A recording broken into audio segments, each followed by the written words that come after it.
नमस्कार, मैं वाजिद आलम। आप देख रहे हैं वर्ल्ड भारत टीवी। अभी हम मौजूद हैं एक कस्बा प्रखंड में, और हमारे साथ जो बैनर देख रहे हैं ये कांग्रेस का बैनर है, और एक हमारे साथ लड़की है जो जिला अल्पसंख्यक के रह चुके हैं और कृषि विभाग में भी रह चुके हैं, प्रदेश अध्यक्ष भी रहे हैं।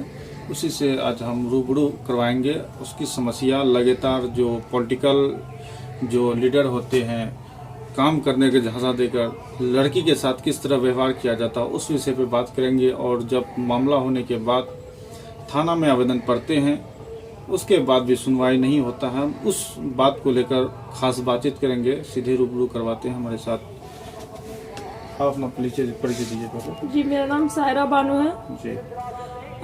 पिता स्वर्ग लतीफुर रहमान, वार्ड नंबर 22, बुच्चर टोल, कस्बा, जिला पूर्णिया। क्या मामला आपके साथ हुआ?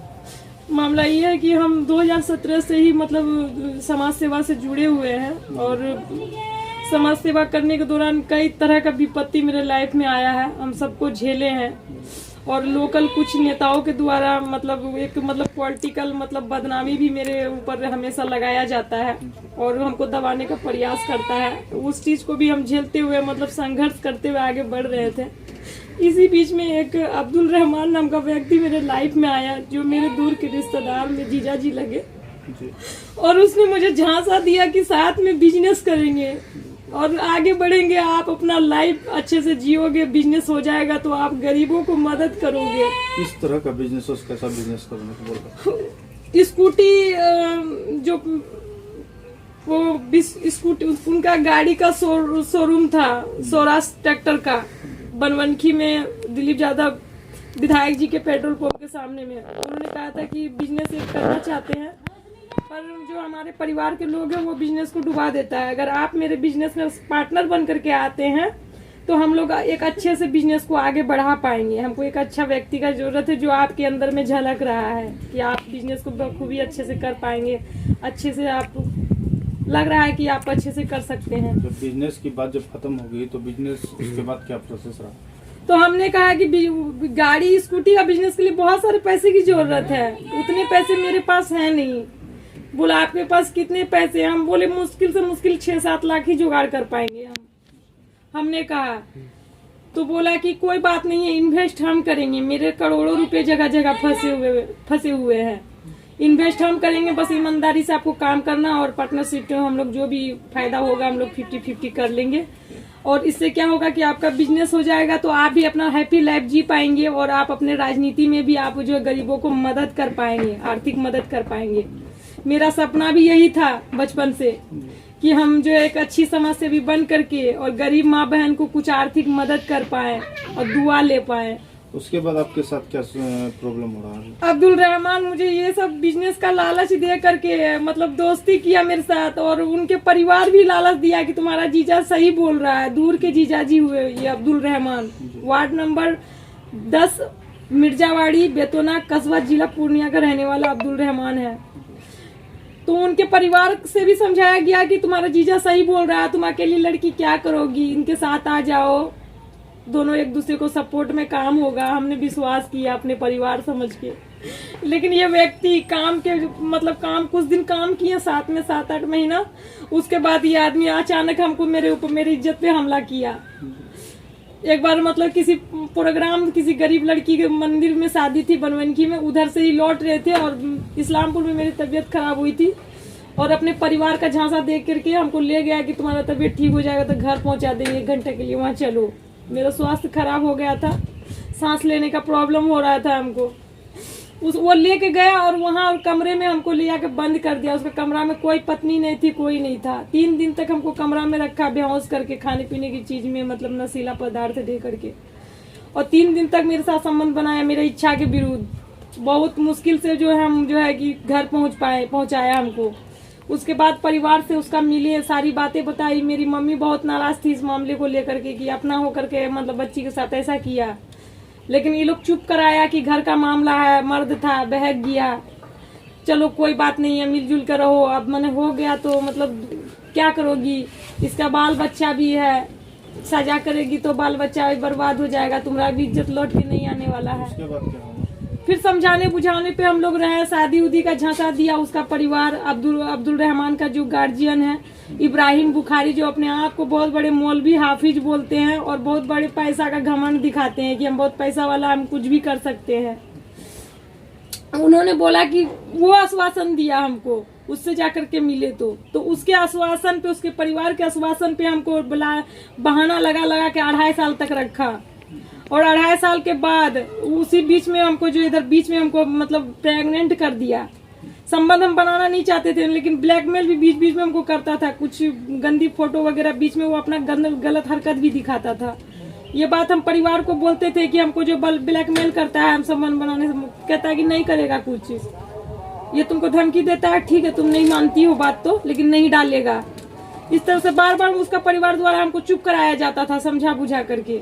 जब शादी का बात करते थे तो कोई ना कोई बहाना मारता था कि ये बिजनेस ठोक किसी तरह करने दो, फिर कर लेंगे, कहाँ भागे जा रहे हैं। और ऐसे ही हमको रखता था, बनवनखी में हमको रखता था कमरा में बंद करके, नकाब चढ़वा करके लेके घूमता था कि नकाब से घूमो, मुंह में उससे मास्क हटने नहीं देता था मेरा, ताकि लोग ज्यादा नहीं देख पाए। उसके बाद अभी आप आवेदन लेके बैठे हुए हैं, ये आवेदन किसके नाम पे दिया गया और क्या इसमें कार्रवाई की? हमको 2.5 साल रखा और अचानक हमको छोड़ दिया। अचानक सारा नंबर बंद कर लिया, मेरे पैसे उसे सब बेईमानी कर लिया। और वो गलत आदमी है, मेरे से पहले भी कई लड़कियों को बर्बाद कर चुका है। ये बात को हमको भनक लग गया, इससे हम परेशान हो गए। और हम उसको कहने लगे कि बिजनेस के नाम पे 2 महीना के लिए जो पैसा लिए थे आप, और अभी तक आप नहीं दिए पैसा, और आपको 1.5 साल लग गया, लेकिन आप कुछ किए नहीं। आप पैसा लौटा दीजिए, मेरी माँ बीमार हो गई है, हमको अस्पताल लेके जाना है। उसी में वो आदमी हमको वादा किया कि हम कल तक में जो आपको कुछ पैसा देंगे, और उसके बाद मेरा नंबर को ब्लॉक कर दिया। फोन करते नहीं उठाता। उसके बाद उसकी पत्नी फोन करके हमको गाली देती है, कहती है तुमको कोई पैसा नहीं दिया जाएगा और तुम मर जाओ। घर पे आएगी तो हम 7 भाई से तुमको पिटवाएंगे, तुम्हारा बलात्कार करवाएंगे। और तुमको पैसा अगर चाहिए तो पहले 5-7 भाई मेरा तुम्हारा बलात्कार करेगा, फिर तुमको 500 रुपया देगा। तुमको रंडी खाना में बैठा देंगे, तुमको कोठा में ले आके बैठा देंगे। ज्यादा तुम ही करी है, तुम तो रंडी है, ये है वो है, हमको गंदा गाली दिया। हम और ये आवेदन के बारे में बताइए, क्या आवेदन लेके उसके बाद वो गंदा गाली दी उसकी पत्नी। उसके बाद हम बहुत समझाने का प्रयास किए, उसके परिवार से मिले, लेकिन वहाँ पे बहुत हमको मारपीट किया गया। ऑफिस में गए, हम कहे पैसा नहीं दीजिएगा तो हम ऑफिस में आप मतलब बैठेंगे और अपना मतलब बिजनेस को करके हम पैसा वसूलेंगे। तो वहाँ से भी मारपीट किया, उसके स्टाफ के द्वारा भी मतलब धक्का मुक्की करवाया गया, ऑफिस से भी हमको निकाल दिया गया। उसके बाद जो है हमको बहुत जोर से चोट लगा सर में, हम घर पे आके बीमार हो गए। कौन ले जाता है हमको हॉस्पिटल इलाज कराने? यहीं बगल में कंपाउंडर से कुछ दवाई लिए, कंपाउंडर से भी आप बयान ले सकते हैं। मतलब बहुत ज्यादा सीरियस हो गया, ढेरी सुई लगा हमको, कहीं जाने का हिम्मत नहीं था, डॉक्टर के यहाँ जाने का हिम्मत नहीं था। तो हम इलाज जैसे तैसे करवाए। उसके बाद जो है एकदम जब देखे आप जान नहीं बचेगा, और लगातार वो लोग हमला कर रहा था, मारने का प्रयास कर रहा था कि तुमको कहीं देखेंगे तो तुमको मार के उड़ा देंगे। उसका घर पे आता था जब मन तब गाड़ी ले लेके घुस जाता था। घर पे आके जिस दिन मारा ना उसका साला इस्ता वालम गिरवा घाट का, घर पे जो आता था आसपास के लोग यहाँ एकत्रित होते थे। मेरे घर का अगल बगल में घर नहीं है, दूर दूर में घर है। यहाँ आता है तो वो जानता है, लोग सब जानता है कि ये समाज से भी है। इसके यहाँ तो अक्सर कोई ना कोई मतलब मेहमान गेस्ट आते ही रहते हैं, इसीलिए लोग उतना मतलब समझ नहीं पाता है कि कौन कब किसके घर में मारने आया कि पीटने आया। क्योंकि यहाँ हम कार्यालय है, यहाँ जहाँ बैठे हैं ये हम लोगों का मीटिंग का कार्यालय है। तो अक्सर तो कोई ना कोई मतलब समाज सेवा से जुड़े हैं तो कोई ना कोई आते ही रहता है। तो ऐसे में जो है समाज का भी आदमी ध्यान नहीं देता है कि चलो कोई गेस्ट होगा, मेहमान होगा, इसके यहाँ तो आदमी अक्सर आते जाते रहता है। तो और दूसरी बात है हम लोग का पारिवारिक लोग भी है, सबके घर में 4 चक्का है, तो वो लोग भी आता है। तो ऐसे में जो है दूर के लोगों को उतना दिमाग नहीं लगाता है। वो लोग आए आकर के मेरे साथ मार पीट किया, और जब हम हल्ला गुल्ला करने लगे तो वो लोग फरार हो गया। क्योंकि यहाँ पर रास्ता दिखते हैं कितना है, इधर से भी रास्ता है, इधर से भी रास्ता है, उधर से भी रास्ता है। जब आदमी मतलब भागने का रहेगा तो कोई भी रास्ता से निकल जाएगा। तो वो निकल गया यहाँ से मार पीट करके। उसके बाद 7-8 दिन तक हम बिस्तर पे पड़े रहे, सुई हुई लगाए। उसके बाद धीरे धीरे गए हम थाना में 2-3 बार जो है वो घूमे। उसके बाद किसी तरह से जो है FIR करवाए, लेकिन ऐसे में भी बहुत ज्यादा मैटर हुआ। इसमें नेता लोग जो है, कुछ नेता लोग जो है इंटरफेयर किया, मेरा बदनामी जा करके वहाँ दरोगा के सामने किया, दरोगा का दिमाग चेंज कर दिया। चाहे जिस तरह से भी हो, दरोगा को मेरे बारे में कुछ नेता लोग जो उसको बचा रहा है, सब नेता पे आरोप हम नहीं लगाएंगे, 2-4 गो है पावरफुल है, और वही जो है मतलब दरोगा को बोला है कि ऐसा वैसा है, मतलब पॉलिटिकल है, मतलब राजनीति नाम देने का प्रयास किया मेरा ये ओरिजिनल मामला को। उसके बाद जो वहाँ क्या किया नहीं किया, दरोगा उन लोग का झांसा में आ गया, और दरोगा हमको जो है हमको मदद करने, पहले तो दरोगा बोला कि तुमको मदद करेंगे, लेकिन बाद में फिर जो है दरोगा हमको मदद करने से इनकार कर दिया, और मेरा नंबर को भी ब्लॉक कर दिया ताकि हम फोन भी नहीं कर पाए यहाँ पे। कौन सा दरोगा? कस्बा थाना का अमित कुमार जी, हम मतलब हमको मदद करने से मना कर दिया। तो ये बताइए आवेदन अब तक कहाँ दिया गया? हम कि केस भी हुआ, सब कुछ हुआ, मेडिकल हुआ, जितना भी जांच होता है, न्यायालय में जो है कि मेरा बयान भी हुआ जज के सामने में, सब कुछ हो गया। अब गिरफ्तारी का बात आया तो अभी तक गिरफ्तारी नहीं हुआ है, तो 1 साल से ऊपर हो गया। उच्च अधिकारी से आप बात की है? सभी उच्च अधिकारी से बात किए, आईजी साहब से मिले, डीआईजी साहब से मिले, आवेदन भी भेजे, उसके बाद डीजीपी साहब से बात किए हम, डीजीपी साहब से लगातार आश्वासन क्या दिया गया? हर जगह आश्वासन दिया गया कि बच्ची तुमको न्याय मिलेगा, तुम रो मत, तुम थोड़ा सा सब्र करो, जांच चल रहा है।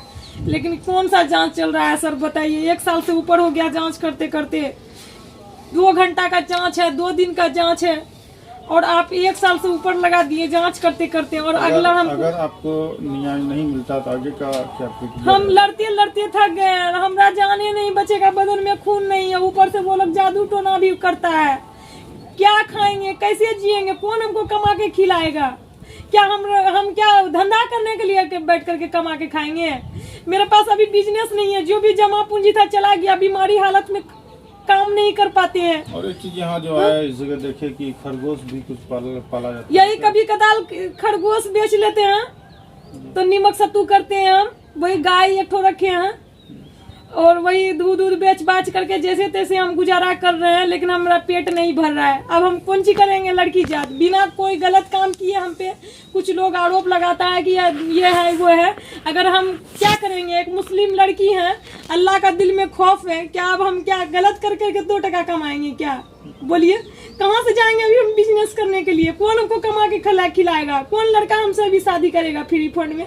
तो आपका सरकार से मांग क्या है? सरकार से हमको मांग है कि हमको कोई रोजगार दिया जाए, क्योंकि हम एक लड़की है, हम कोई रंडीपंती नहीं कर सकते, हम कोनो धंधा नहीं कर सकते, और मेरा सेहत भी ठीक नहीं है, हम 1 पैर से विकलांग भी है। विकलांग बोलता है कि विकलांग के लिए बहुत सारी स्कीम है सरकार को, इंटर पढ़े हुए हैं। ये लड़का जब बीच में इंटरफेयर किया तो हम पढ़ लिख नहीं पाए, इंटर तक पढ़ पाए, और उसका मेरा पढ़ाई भी रुक गया, मतलब मजबूरी के कारण।